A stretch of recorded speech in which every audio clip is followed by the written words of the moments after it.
a frozen wall.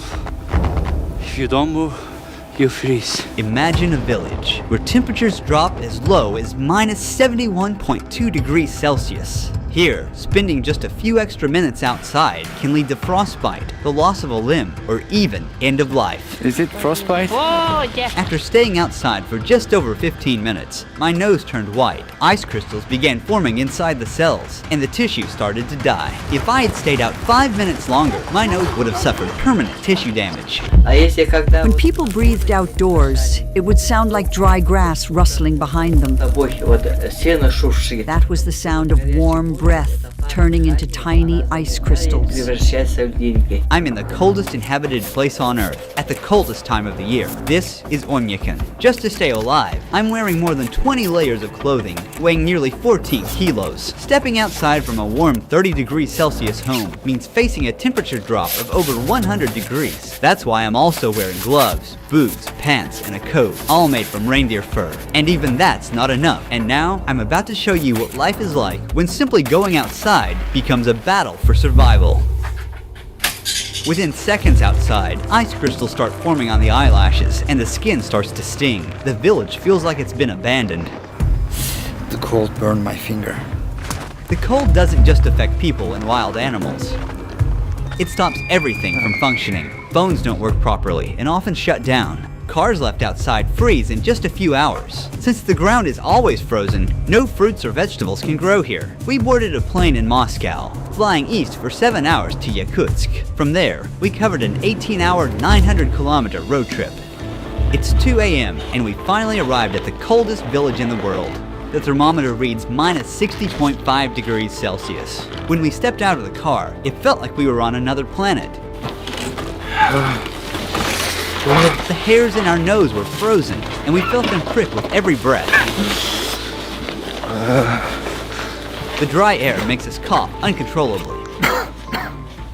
Oymyakon is home to around 800 people, spread across 1.5 square kilometers. Seeing anyone else outside is almost impossible, as if time itself has frozen in this place. It's really cold. We are walking for about 15 minutes. As you see, my friend's eyelashes are full of ice. You can see another ice droplet on his upper lip.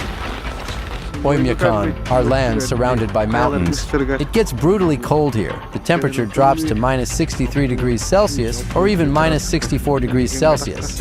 Because Oymyakon is located in a basin, there's hardly any wind. The cold just settles in and stays. In this region, the ground stays frozen all year round. This layer of frozen earth is called permafrost, and it can reach hundreds of meters deep. To survive the cold, the villagers built a central heating system. A single coal-powered boiler sends heat to most homes through pipes. The system must run non-stop. Even a short failure puts everyone at risk. The interiors of the houses differ from traditional village homes. Heating pipes connected to the central boiler run through the rooms to keep the houses warm. To build on the frozen ground, thick wooden beams are first laid down to create a flat base. Then, the main logs go on top. A 30-centimeter thick subfloor is added, followed by insulation, and finally, the finishing floor. Each wall is made of 7-layered materials. There's wood on the outside, then basalt wool as the main insulation barrier, then plaster, mesh, foam insulation, another layer of plaster, and finally, a wooden panel inside. The windows are triple glazed, forming a vital barrier against the bone-chilling temperatures, and the attic is insulated with sawdust and soil. Combined with a stove or heating system, this setup keeps the residents warm. In nearly every building, the entrance room is intentionally left unheated.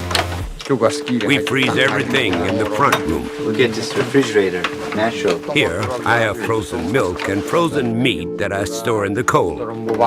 As you can see, these first 2 rooms at the entrance used for storage and as a refrigerator. These unheated rooms also serve as a buffer against the freezing cold. You can see ice and snow covering the interior of the room, especially the ceiling.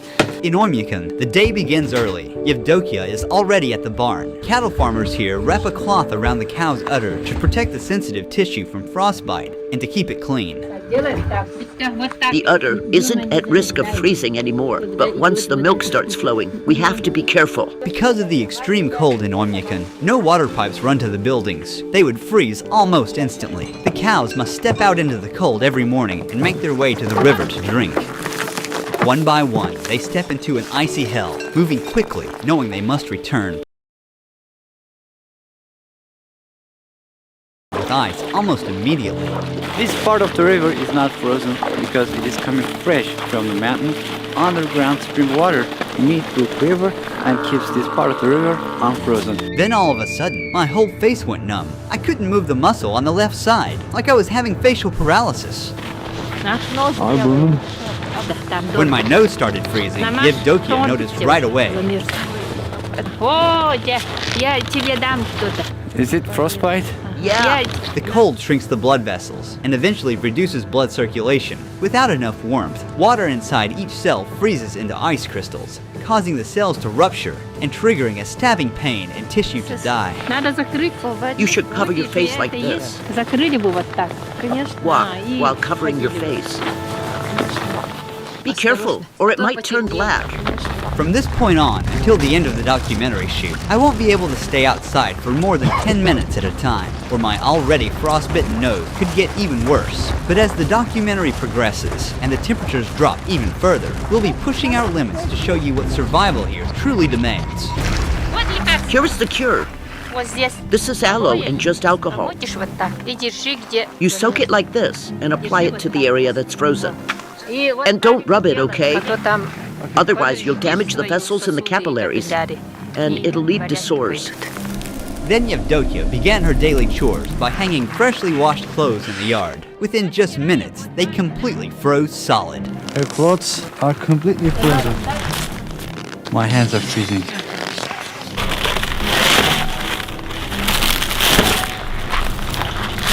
After that, she headed into the barn to milk the cows. I keep Yakut cows because they produce really high-quality milk. The fat content can reach 7 to 8%. As you can see, there are some ice and snow covering the ceiling, but here is warm. The sides are also covered in snow. You can see some droplets from the ceiling. That is because of the humidity. The air is thick with the smell of hay, warm milk, and livestock. Now we are going to meet a horse master.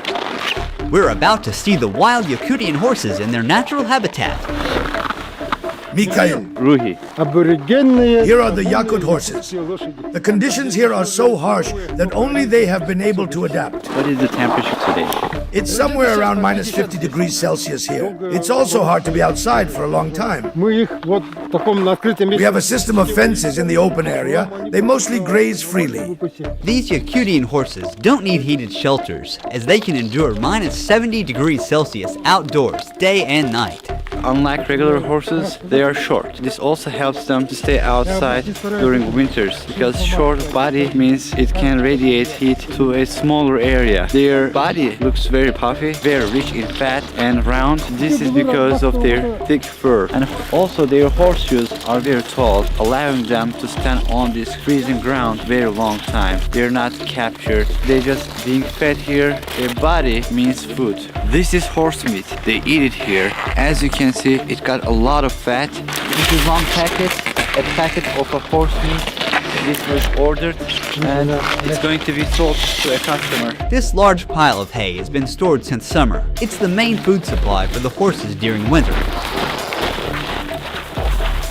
Mikhail offered us a taste of his horse's meat and liver, which is only eaten raw and frozen in this region.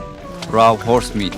It's full of vitamins and good stuff. Since we don't have fruit or vegetables here, we get our vitamins from meat.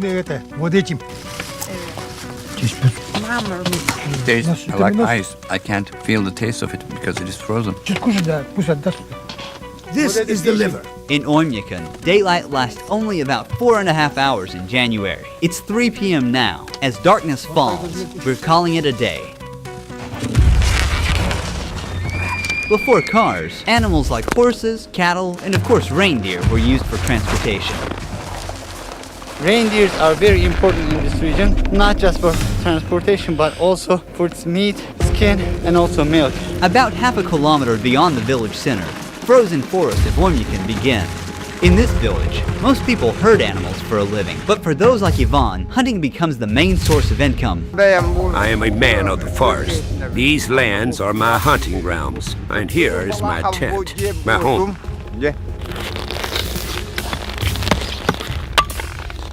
He's making fire now. We need this fire because it is too cold here.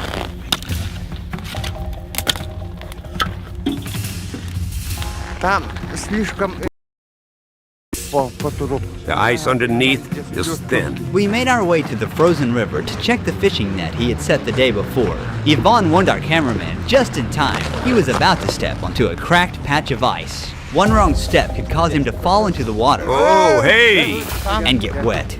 In the winter, when it was just as cold, my dad was out riding his horse in the woods. He fell through the ice and started freezing right away. Realizing that there was no warm shelter nearby and no chance of rescue, he made the decision to shoot himself to avoid a slow, painful death.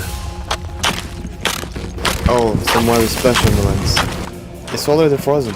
Our gear was already struggling to work in this temperature, and now this frozen lens is useless and we'll have to give up on it. To get the net, he's removing the ice from the hole using a small shovel. The fish remained alive for only a few seconds after touching the freezing air. Water was warm, but now on the surface, this fish is shocked. It's completely frozen. To make it easier to cut, he's warming the frozen fish by rubbing it with his hands. He's carefully slicing it into thin pieces. Frozen and raw wild fish. When it's frozen, you feel like you're just eating an ice. You should eat with salt. Fish are loaded with vitamins in the winter. Inside the tent, it's warm, but as you see, the outer part is completely frozen. He's feeding the fire and sharing some of the fish to nature. O Spirit of nature, accept our gift. Bless us with a successful hunt and grace us with the abundance of your land. According to his shamanic belief, he must keep the spirit of the hunt satisfied, or next hunt, he might come up empty. We're heading into the wilderness. Ivan wants to hunt something big. Looks like something's been through here. There are footprints and little patches of urine left behind. Look, roe deer tracks. We're getting close. Because I stayed out in the cold for more than 10 minutes, I've started to feel numbness in my nose again. I have to be more careful. I don't feel my nostrils.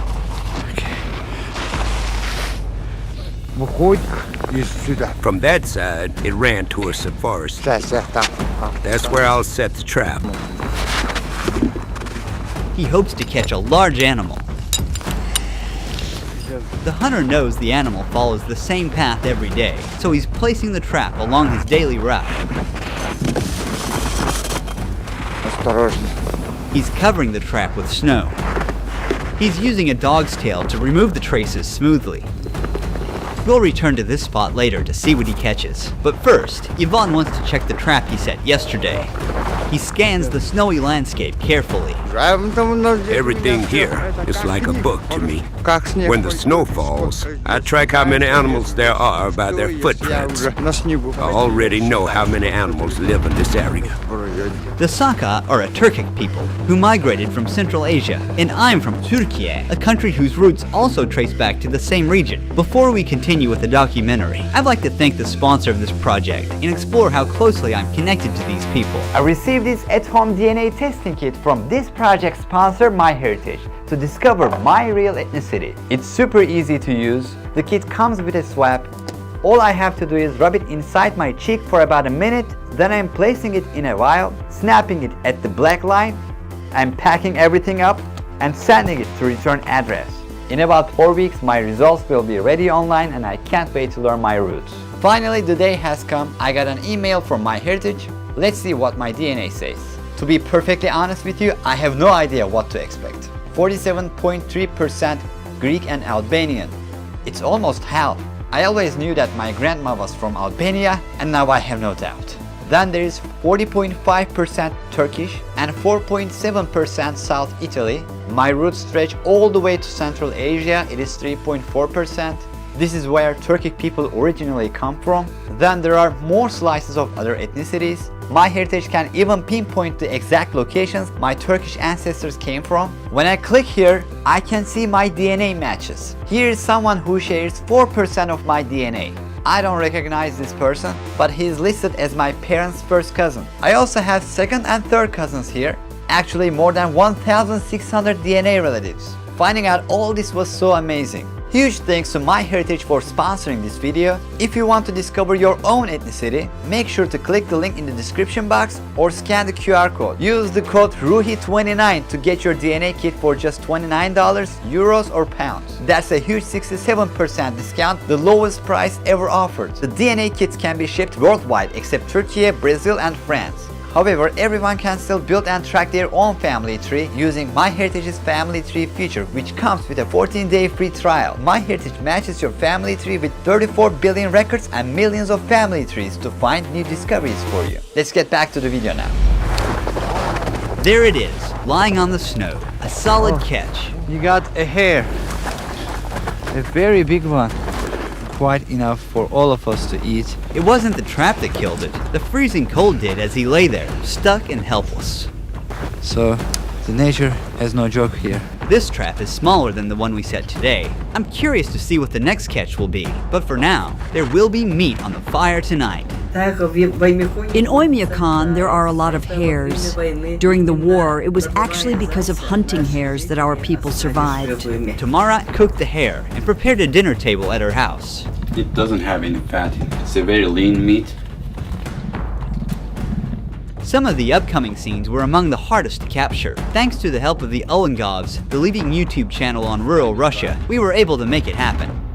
At the first light of morning, we come across something unexpected near the house. A giant snake sculpture. It's entirely made of cow waste, weighing more than 360 kilograms. It was built by a local farmer. The region's sub-zero climate also makes plumbing systems inoperable. If water pipes were installed, the water inside would freeze almost instantly. Instead, residents meet their needs, such as washing their hands from water they had previously stored in tanks. Our sink is old. There's a bucket underneath to catch the water. When it fills up, we just take it outside and dump it. Once again, the absence of plumbing infrastructure means that houses have no indoor showers or toilets. Instead, these essential facilities are built in the gardens, inside unheated cabins. The lack of a sewage system means that human waste remains where it is accumulated. Since waste freezes instantly upon exposure to the air, it often accumulates into frozen columns, sometimes reaching up to 1 or 2 meters in height before eventually being broken down. When someone has to use the bathroom, they need to put on a lot of clothes, and they must be fast to not get frozen. Using these toilets is never a pleasant experience, but this one is different. It's heated, but the problem with it, it cannot be ventilated as the cold disrupts the heating system.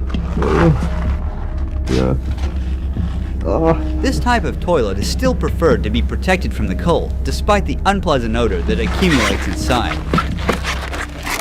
To bathe, cook, wash dishes, or simply drink, clean water is essential, but getting it is a whole other process that takes a lot of effort. People here collect blocks of river ice and melt them to get fresh water for daily use. Right now you're looking at a vast white blanket of snow, but under, there's a frozen river, the only source of water. He's using a chisel to cut into the thick ice. You have to work quickly if it's cold. Otherwise you'll freeze. As we carve out solid blocks one after another, we lift them and place them onto the sled.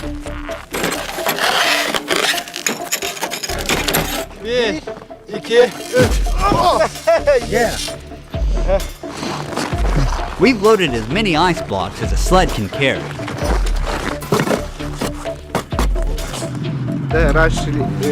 Our ancestors used to transport ice with oxen. Nikolai, how long these are gonna last? I have a big family. It'll last us 2, maybe 3 weeks. These huge blocks are kept either in the cold room inside the house or just outside in the backyard. They put them in a barrel and let them melt, and then they drink it. The ice blocks we collected together will not only be used in his own home, but also shared with neighbors so they can use the clean water to bathe. In this village, a bathing routine doesn't start with turning on a tap, but with chopping wood.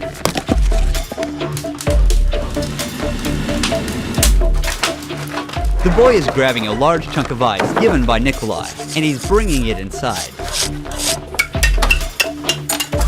Our grandparents take baths for 2 hours.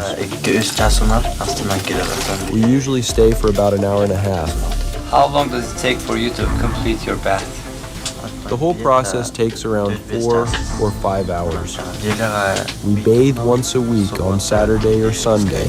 The next step is to turn frozen shampoo into liquid near the stove.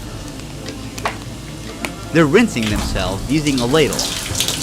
When they finish, they're dressing quickly as they'll step outside from 60 degrees Celsius to minus 54 degrees Celsius, a difference of 114 degrees Celsius. After their weekly bath